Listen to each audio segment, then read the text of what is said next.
दोस्तों कैसे हैं आप। उम्मीद करता हूं आप सभी अच्छे होंगे और आप सभी बिहार पुलिस की तैयारी बहुत ही अच्छे तरीके से कर रहे होंगे। दोस्तों आज हम लोग लाइव क्लास लेकर चले आए हैं क्योंकि आप सभी जानते हैं कि 10 बजे से हम लोग डेली बिहार पुलिस के लिए लाइव क्लास करते हैं और अभी आपका 10 बज गया है और आज अभी लाइव क्लास आपका स्टार्ट हो चुका है। दोस्तों आज की इस वीडियो में हम लोग बिहार पुलिस के लिए बहुत ही इम्पोर्टेंट क्वेश्चन करने वाले हैं। तो जितने भी बिहार पुलिस के अभ्यर्थी हैं जो इस बार फॉर्म भरने वाले हैं, जो इस बार बिहार पुलिस में सिलेक्शन लेना चाहते हैं, 80+ स्कोर लाना चाहते हैं, वो सभी इस वीडियो में शुरू से लेकर अंत तक बने रहें। दोस्तों आपको बता दें कि आज हम लोग बहुत ही इम्पोर्टेंट क्वेश्चन देखेंगे जिसमें मिक्स क्वेश्चन है, साइंस, जीके, जीएस सभी क्वेश्चन इसमें सम्मिलित है। तो दोस्तों आप सभी इस वीडियो में शुरू से लेकर अंत तक बने रहिएगा। अगर इस बार आपको 80+ स्कोर लाना है, अगर इस बार बिहार पुलिस में आपको सिलेक्शन लेना है तो, नहीं तो जो घूमने वाले अभ्यर्थी हैं वो तो आएंगे और जाएंगे, उससे कोई दिक्कत नहीं है। दोस्तों आज का पहला क्वेश्चन है, आधुनिक युग की मीरा के नाम से किसे जाना जाता है।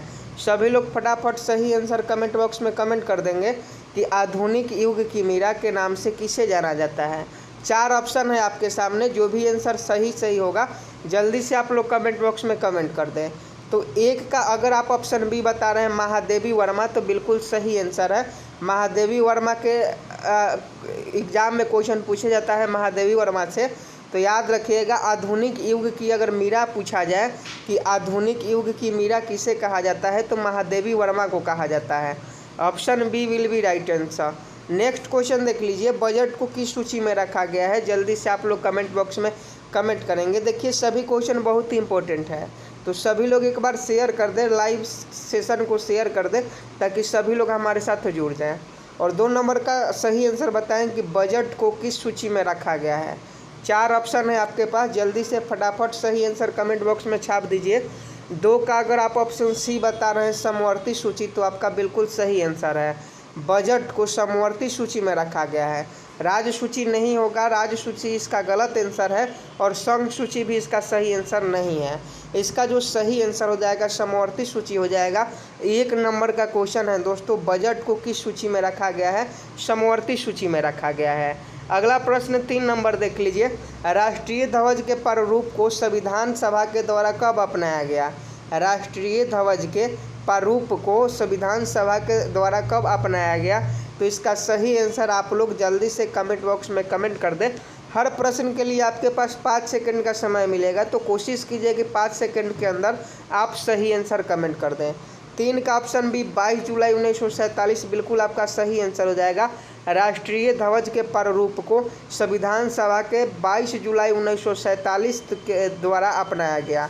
अगर क्वेश्चन पूछे कि राष्ट्रीय ध्वज के प्रारूप को संविधान सभा ने कब अपनाया, तो 22 जुलाई 1947 को अपनाया। अगला प्रश्न देख लीजिए, रेल बजट को सामान्य बजट से किस समिति के सिफारिश के आधार पर अलग किया गया। यह भी कतई जहर प्रश्न है, रेलवे का तो फेवरेट क्वेश्चन है कि रेल बजट को सामान्य बजट से किस समिति के सिफारिश के आधार पर अलग किया गया। तो जल्दी से आप लोग सही जवाब इस प्रश्न का कमेंट बॉक्स में कमेंट करेंगे। 4 का जो सही आंसर हो जाएगा ऑप्शन बी हो जाएगा, अकवर्थ समिति। अकवर्थ समिति आपका बिल्कुल सही आंसर हो जाएगा। रेल बजट को सामान्य बजट से अकवर्थ समिति के सिफारिश के आधार पर अलग किया गया। तो 4 का अगर आप ऑप्शन बी बता रहे हैं अकवर्थ समिति, तो आपका बिल्कुल सही आंसर है। दोस्तों लाइव सेशन को शेयर करते रहें आप लोग, बहुत कम बच्चे हमारे साथ जुड़ पाए हैं। 5वां क्वेश्चन देख लीजिए कि भारतीय तिरंगा झंडा के बीच चक्र में कुल कितनी तिलियाँ होती है। तो ये तो बहुत ईजी प्रश्न है, आप सभी इस प्रश्न का सही जवाब दे देंगे कि भारतीय तिरंगा के झंडा जो होता है उसमें कितनी चक्र में जो होती है कितनी तिलियाँ होती है। तो 5 का ऑप्शन सी हो जाएगा, 24 विल बी राइट आंसर। 24 तिलियाँ होती है, बहुत ईजी क्वेश्चन था, इस प्रश्न का सभी लोग सही जवाब देते थे। अगला प्रश्न 6 नंबर है, स्वतंत्र भारत का प्रथम बजट पेश किया था। बहुत इंपॉर्टेंट क्वेश्चन है और जल्दी से आप लोग सही जवाब देंगे कि स्वतंत्र भारत का प्रथम बजट किसने पेश किया था। 1 नंबर का क्वेश्चन है, सभी कॉम्पिटिटिव एग्जामों में पूछा जाता है। तो 6 का सही आंसर आप लोग बताएं। 6 का सही आंसर आर.के. शनमुखम शेट्टी ने, R K. Shanmukham Shetty will be right answer हो जाएगा। स्वतंत्र भारत का जो प्रथम बजट था, याद रखिएगा अगर स्वतंत्र भारत का प्रथम बजट अगर आपसे पूछे तो आर.के. षणमुखम शेट्टी हो जाएंगे। तो इसका सही आंसर 6 का ऑप्शन है विल बी राइट आंसर हो जाएगा। अगला प्रश्न 7 नंबर देख लीजिए। भारत का राष्ट्रीय कैलेंडर को भारत सरकार के द्वारा कब अपनाया गया? बहुत इंपॉर्टेंट क्वेश्चन है, 1 नंबर का क्वेश्चन है, बहुत एग्जामों में पूछा गया है। तो सभी लोग फटाफट इस प्रश्न का सही जवाब देंगे कि भारत का राष्ट्रीय कैलेंडर को भारत सरकार के द्वारा कब अपनाया गया। तो 7 का जो सही आंसर हो जाएगा ऑप्शन बी। अगर 22 मार्च 1957 आप बता रहे हैं तो आपका बिल्कुल सही आंसर है। भारत का राष्ट्रीय कैलेंडर को भारत सरकार के द्वारा 22 मार्च 1957 को अपनाया गया। भारत का राष्ट्रीय जलीय जीव क्या है? सभी लोग जानते हैं कि भारत का जो राष्ट्रीय जलीय जीव है वो डॉल्फिन है। Option C will be right answer. VAT को सर्वप्रथम किस राज्य ने अपनाया? यह भी बहुत इंपॉर्टेंट क्वेश्चन है। बैट का फुल फॉर्म बता दीजिए कि फुल फॉर्म ऑफ बैट का पूर्ण रूप क्या है? जल्दी से आप लोग कमेंट बॉक्स में कमेंट कर देंगे कि बैट का पूर्ण रूप क्या है। और इस प्रश्न का भी सही जवाब दीजिए कि बैट को सर्वप्रथम किस राज्य ने अपनाया था। तो 9 का अगर सही आंसर की बात करें तो हरियाणा आपका बिल्कुल सही आंसर हो जाएगा। बैट को सर्वप्रथम हरियाणा राज्य सरकार ने अपनाया था। अगला प्रश्न 10 नंबर। प्रथम हिंदी सम्मेलन 1975 में कहाँ पर संपन्न हुआ? ये भी बहुत इंपॉर्टेंट क्वेश्चन है।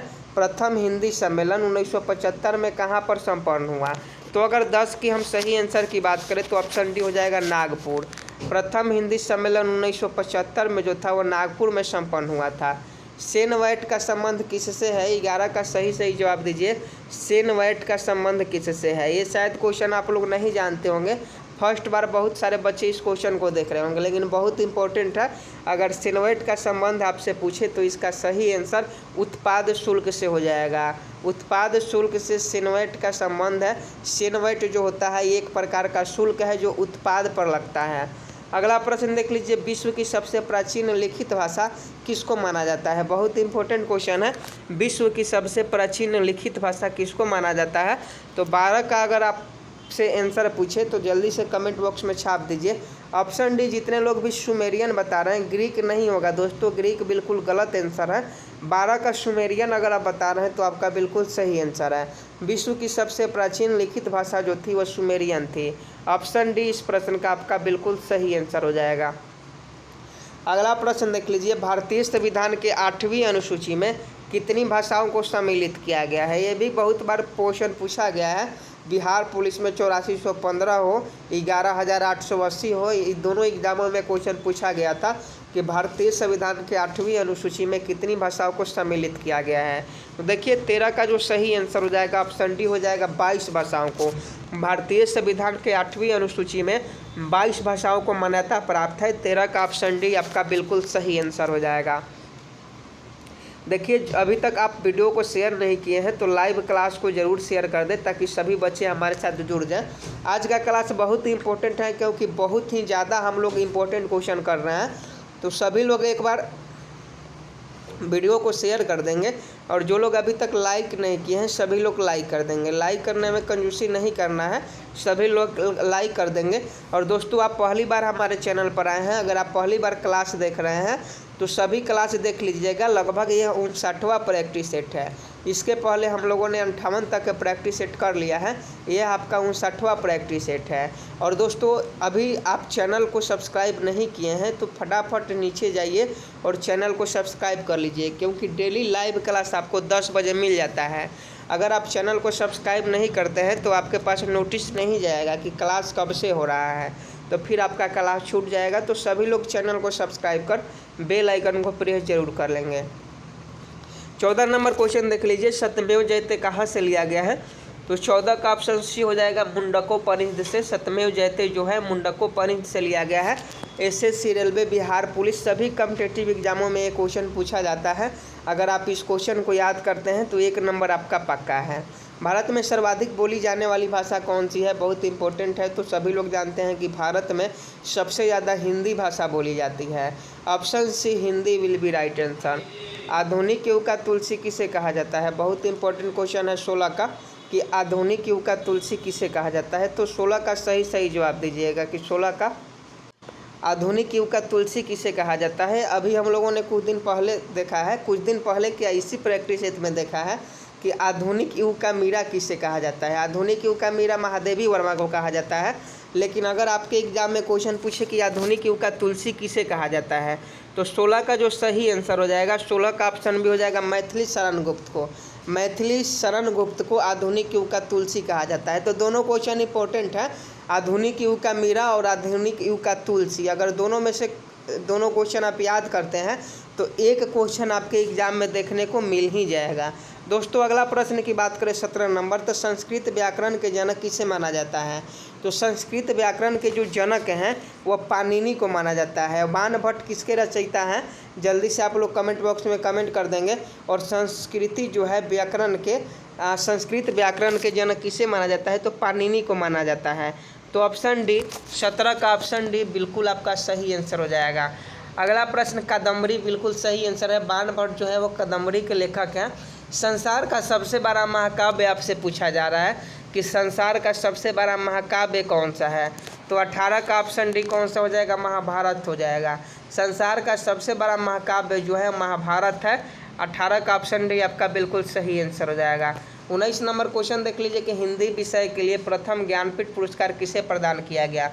हिंदी विषय के लिए प्रथम ज्ञानपीठ पुरस्कार जो है किसे प्राप्त किया गया, तो बहुत इंपॉर्टेंट क्वेश्चन है। हिंदी विषय के लिए प्रथम ज्ञानपीठ पुरस्कार किसे प्रदान किया गया, 1 नंबर का क्वेश्चन है। दोस्तों सभी लोग इस प्रश्न का सही जवाब देंगे। अगर आप 19 का ऑप्शन डी बता रहे हैं सुमित्रा नंदन पंत, तो आपका बिल्कुल सही आंसर है Sumitra Nandan Pant will be right answer. Hindi विषय के लिए प्रथम ज्ञानपीठ पुरस्कार जो था वो सुमित्रा नंदन पंत को मिला था। भारत माता ग्राम वासिनी के रचयिता सुमित्रा नंदन पंत ही है। भारत माता ग्राम वासिनी से क्वेश्चन आपके बिहार फायरमैन के एग्जाम में पूछा था, जो इंटर में आपको पढ़ना है। सबसे अधिक बार बजट किसने पेश किया, बहुत इंपॉर्टेंट क्वेश्चन है। अगर क्वेश्चन पूछे कि सबसे अधिक बार बजट किसने पेश किया, तो मोरारजी देसाई हो जाएंगे। ऑप्शन डी बिल्कुल सही आंसर। सबसे अधिक बार बजट जो है वह मोरारजी देसाई के द्वारा प्रस्तुत किया गया। भारत का शेक्सपियर किसे कहा जाता है, 1 नंबर का क्वेश्चन है, बहुत ईजी क्वेश्चन है, बार बार आपके एग्जामों में पूछता है। तो 21 का अगर आप ऑप्शन सी कालिदास को बता रहे हैं तो आपको बिल्कुल सही आंसर हो जाएगा। भारत का जो शेक्सपियर है वह कालिदास को कहा जाता है। 21 का option C will be right answer. अगला प्रश्न देख लीजिए कि भारत का राष्ट्रगान जन गण मन, बहुत इंपॉर्टेंट क्वेश्चन है। भारत का राष्ट्रगान जन गण मन को संविधान सभा ने कब अपनाया, बहुत बच्चे गलत आंसर देंगे। देखते हैं किनका किनका सही आंसर है। भारत का राष्ट्रगान जन गण मन को संविधान सभा ने कब अपनाया, तो 22 का अगर आप ऑप्शन सी बता रहे हैं 24 जनवरी 1905, 26 जनवरी 1950 गलत हो जाएगा। 24 जनवरी 1950 जितने लोग भी बता रहे हैं उनका बिल्कुल सही आंसर। भारत का जो राष्ट्रगान है जन गण मन को संविधान सभा ने 24 जनवरी 1950 को अपनाया। राष्ट्रगान को गाने में कितना समय लगता है, तो 52 सेकंड लगता है, सभी लोग जानते हैं। तो इस प्रश्न में तो ज़्यादा डाउट है नहीं। और अभी तक बहुत देखिए वीडियो पर लाइक बहुत कम है, तो ऐसा आप लोग क्यों करते हैं हमें नहीं मालूम। तो जितने लोग भी अभी तक लाइक नहीं किए हैं वो सभी लोग लाइक कर देंगे। और आपको बता दें कि डेली हम लोग 10 बजे लाइव क्लास करते हैं, तो डेली आप लोग 10 बजे हमसे जुड़ना ना भूलें इसी चैनल पर। तो चैनल को सब्सक्राइब कर दीजिएगा और शेयर भी साथ में कर दीजिए। 24 का सही आंसर बताएं। 24 का क्या हो जाएगा, राष्ट्रीय गीत को गाने में कितना समय लगता है। तो देखिए दोनों क्वेश्चन में कंफ्यूज नहीं होना है।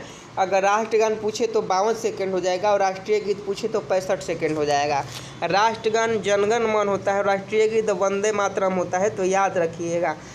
अगला प्रश्न, भारत का राष्ट्रीय पशु कौन है, तो सभी लोग जानते हैं और बहुत ईजी क्वेश्चन है। तो भारत का राष्ट्रीय पशु जो है वह कौन सा है दोस्तों, इसका सही आंसर ऑप्शन डी बाघ हो जाएगा, सभी लोग जानते हैं। संविधान के किस अनुच्छेद में वार्षिक वित्तीय बजट का वर्णन किया गया है, 1 नंबर का क्वेश्चन है। बहुत सारे बच्चे इस प्रश्न को अभी तक नहीं किए होंगे। संविधान के किस अनुच्छेद में वार्षिक वित्तीय बजट का वर्णन किया गया है, तो 26 का अगर आप ऑप्शन बी बता रहे हैं 112 आपका बिल्कुल सही आंसर है। संविधान के 112 अनुच्छेद में वार्षिक वित्तीय बजट का वर्णन किया गया है। राष्ट्रगान जन गण मन के रचयिता कौन है, तो देखिए ये भी बहुत इंपॉर्टेंट क्वेश्चन है। राष्ट्रगान जो जन गण मन के रचयिता है वो आपका रविन्द्रनाथ टैगोर है। रविन्द्रनाथ टैगोर राष्ट्रगान जो जनगण मन है उसके रचयिता है। अगर आप जानते हैं कि वंदे मातरम यानी राष्ट्रीय गीत राष्ट्रगान के रचयिता तो रविन्द्रनाथ टैगोर हो गए। और आप हमें कमेंट बॉक्स में छाप दीजिए कि राष्ट्रीय गीत के रचयिता कौन है, राष्ट्रीय गीत के रचयिता कौन है। अगला प्रश्न देख लीजिए, भारत का राष्ट्रीय चिन्ह को भारत सरकार ने कब अपनाया। भारत का जो राष्ट्रीय चिन्ह है उसे भारत सरकार ने कब अपनाया। जल्दी से सही सही जवाब दे देंगे। दोस्तों अगर आप PDF लेना चाहते हैं तो आप टेलीग्राम चैनल से ज्वाइन हो जाइएगा, जिसका लिंक इस वीडियो के डिस्क्रिप्शन में है। तो सभी लोग टेलीग्राम से ज़रूर ज्वाइन हो जाएंगे। तो अगर हम लोग राष्ट्रीय चिन्ह की बात करें कि भारत सरकार ने कब अपनाया, तो राष्ट्रीय चिन्ह को भारत सरकार ने कब अपनाया, तो यह 26 जनवरी 1950 हो जाएगा। 26 जनवरी 1950 को भारत का राष्ट्रीय चिन्ह जो अशोक स्तंभ है उसे 26 जनवरी 1950 को अपनाया गया। कमेंट बॉक्स में आप जरूर बताइएगा कि भारत का राष्ट्रीय चिन्ह क्या है। भारत का राष्ट्रीय वृक्ष क्या है, 29 नंबर क्वेश्चन है, बहुत इंपॉर्टेंट है। तो भारत का जब राष्ट्रीय वृक्ष आपसे पूछे तो ऑप्शन डी हो जाएगा बरगद। भारत का राष्ट्रीय वृक्ष बरगद है। महाभारत का रचयिता कौन है दोस्तों, 30 का सही सही जवाब देंगे कि महाभारत का रचयिता कौन है। तो 30 का ऑप्शन डी हो जाएगा वेद व्यास हो जाएगा। वेद व्यास महाभारत का रचयिता वेद व्यास है, याद रखिएगा। कालिदास रघुवंशम के रचयिता है। और बीजक के रचयिता कौन है, अगर आप जानते हैं कि बीजक जो है उसके रचयिता कौन है तो आप कमेंट बॉक्स में जरूर कमेंट कीजिएगा। बिहार पुलिस में पूछा गया प्रश्न है। प्रत्येक वर्ष हिंदी दिवस किस तिथि को मनाया जाता है, ये भी बहुत इंपॉर्टेंट क्वेश्चन है और बहुत इजी भी क्वेश्चन है कि प्रत्येक वर्ष हिंदी दिवस किस तिथि को मनाया जाता है। सभी लोग जानते हैं कि प्रत्येक वर्ष हिंदी दिवस 14 सितंबर को मनाया जाता है, तो 14 सितंबर बिल्कुल सही आंसर हो जाएगा। भारतीय बजट के प्रणेता किसे माना जाता है, बहुत इंपॉर्टेंट क्वेश्चन है कि भारतीय बजट के प्रणेता किसे माना जाता है। तो 32 का अगर आप ऑप्शन सी बता रहे हैं, 32 का option C James Wilson. James Wilson भारतीय बजट के प्रणेता हैं, तो 32 का सी बिल्कुल सही आंसर हो जाएगा। वैट संबंधित है, वैट जो होता है वैट संबंधित है। वैट किससे संबंधित है, तो वैट जो है बिक्री कर से संबंधित है। सेन वैट उत्पाद शुल्क से संबंधित है, लेकिन वैट जो है वह बिक्री कर से संबंधित है। तो 33 का ऑप्शन सी आपका बिल्कुल सही और राइट आंसर हो जाएगा। अगला प्रश्न 34 नंबर देख लीजिए कि राष्ट्रगान को पहली बार 1911 में भारतीय राष्ट्रीय कांग्रेस के किस अधिवेशन में गाया गया। देखिए अगर एक क्वेश्चन आपसे पूछे कि राष्ट्रगान को पहली बार 1911 में भारतीय राष्ट्रीय कांग्रेस के किस अधिवेशन में गाया गया, तो इसका सही आंसर कोलकाता अधिवेशन हो जाएगा। कोलकाता अधिवेशन में राष्ट्रगान को 1911 में गाया गया था। राष्ट्रीय गीत को सर्वप्रथम 1896 में कांग्रेस के किस अधिवेशन में गाया गया था, तो अगर राष्ट्रगान पूछे तो कोलकाता अधिवेशन, और वही अगर राष्ट्रीय गीत पूछे तो ये भी कोलकाता अधिवेशन। तो 35 का भी ऑप्शन बी हो जाएगा और 34 का भी ऑप्शन बी हो जाएगा। राष्ट्रगीत वंदे मातरम का प्रथम प्रकाशन किस ग्रंथ में किया गया। जल्दी से आप लोग सही सही जवाब देंगे कि राष्ट्रीय गीत वंदे मातरम का प्रथम प्रकाशन किस ग्रंथ में किया गया। सभी लोग जानते हैं कि यह उपन्यास जो था वो आनंद मठ था। आनंद मठ में वंदे मातरम का प्रथम प्रकाशन किया गया। और आप हमें कमेंट बॉक्स में ज़रूर कमेंट करके बताएंगे कि आनंद मठ के रचयिता कौन है। आनंद मठ के रचयिता कौन है और गोदान के रचयिता कौन है। मुंशी प्रेमचंद्र गोदान के रचयिता है, ये भी क्वेश्चन पूछा जाता है, लेकिन आप ऑप्शन डी का सही आंसर बताएं कि उपन्यास आनंद मठ के लेखक कौन है। राष्ट्रगान का प्रकाशन सर्वप्रथम कहाँ किया गया, तो राष्ट्रगान का जो सर्वप्रथम है, देख लीजिए यहाँ राष्ट्रीय गीत नहीं पूछा जा रहा है, यहाँ राष्ट्रगान पूछा जा रहा है, तो क्वेश्चन में कंफ्यूज नहीं होना है। 37 का ऑप्शन हो जाएगा तत्बोधनी पत्रिका में। राष्ट्रगान का प्रकाशन तत्बोधनी पत्रिका में किया गया और वही राष्ट्रगीत का पुस्तक तो उपन्यास आनंद मठ में। भारत का राष्ट्रीय फूल सभी लोग जानते हैं कमल है, तो इसमें ज़्यादा सोचने वाली बात है नहीं, भारत का राष्ट्रीय फूल कमल है। राष्ट्रीय गीत वंदे मातरम का रचयिता कौन है, देखिए आ ही गया क्वेश्चन, तो राष्ट्रीय गीत पूछा जा रहा है, तो सभी लोग क्वेश्चन का सही आंसर देंगे और कभी भी कंफ्यूज ऐसे क्वेश्चन में नहीं होना है। राष्ट्रगान और राष्ट्रीय गीत में कभी भी कंफ्यूज नहीं होना है, नहीं तो आंसर जानते हुए भी एग्जाम में गलत करके चले आइएगा। अगर वंदे मातरम के रचयिता पूछे बंकिम चंद्र चटर्जी और जन गण मन के रचयिता पूछे रविन्द्रनाथ टैगोर। भारत के झंडा गीत के लेखक कौन है, ये भी क्वेश्चन आपके बिहार पुलिस के एग्जाम में बहुत बार पूछा गया है कि भारत के झंडा गीत के लेखक कौन है। 40 का अगर आप ऑप्शन ए बता रहे हैं श्यामलाल गुप्ता, तो आपका बिल्कुल सही आंसर है। प्रथम हिंदू विधि निर्माता कौन है, देखिए ऑप्शन ए, कुछ बच्चे कह रहे थे कि सर लुसेंट से क्लास लीजिए, तो ये सभी जो क्वेश्चन करवाने ही कहाँ के हैं, जो स्पीडी में पढ़ना है वही लूसेंट में पढ़ना है, जो लूसेंट में पढ़ना है वही क्राउन में पढ़ना है, जो क्राउन में पढ़ना है वही द प्लेटफॉर्म में पढ़ना है, वही आपका यूनिक में पढ़ना है। तो दोस्तों सभी किताब में क्वेश्चन एक ही रहते हैं, लेकिन क्वेश्चन का जो बनाने का तरीका होता है वो अलग हो जाता है, तो उससे घबराना नहीं है। प्रथम हिंदू विधि निर्माता मनु थे, तो ऑप्शन सी बिल्कुल सही आंसर हो जाएगा। भारत का आइंस्टीन किसे कहा जाता है, आज का लास्ट क्वेश्चन है और ये आपके लिए होमवर्क का क्वेश्चन है। भारत का आइंस्टीन पूछा जा रहा है। आइंस्टीन ने सापेक्षता का सिद्धांत दिया था, लेकिन यहाँ आपसे भारत का आइंस्टीन पूछा जा रहा है। तो 42 का सभी लोग सही सही कमेंट बॉक्स में कमेंट कर देंगे कि भारत का आइंस्टीन किसे कहा जाता है। और इसका PDF आप टेलीग्राम पर मिल जाएगा, तो टेलीग्राम ज्वाइन कर लीजिएगा, जिसका लिंक इस वीडियो के डिस्क्रिप्शन में दिया है, वहाँ से आप टेलीग्राम ज्वाइन कर लीजिएगा। 42 क्वेश्चन हम लोगों ने किए। कमेंट बॉक्स में आप ज़रूर बताइएगा कि 42 क्वेश्चन में से कितना क्वेश्चन सही हुए। और दोस्तों आप लोग जितना हो सके उतना इस वीडियो को सपोर्ट करें, इस चैनल को सपोर्ट करें। 34,000 हमारा परिवार हो गया है, 34,000 का हमारा फैमिली हो गया है।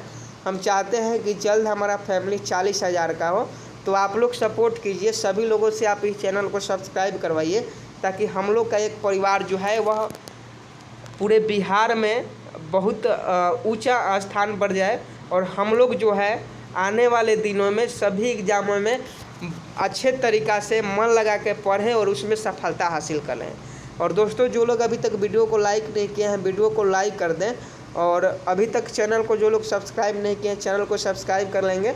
कमेंट बॉक्स में जय हिंद जरूर लिखिएगा। डेली 10 बजे जुड़ना ना भूलिएगा। मिलते हैं नेक्स्ट वीडियो में, तब तक के लिए जय हिंद जय भारत।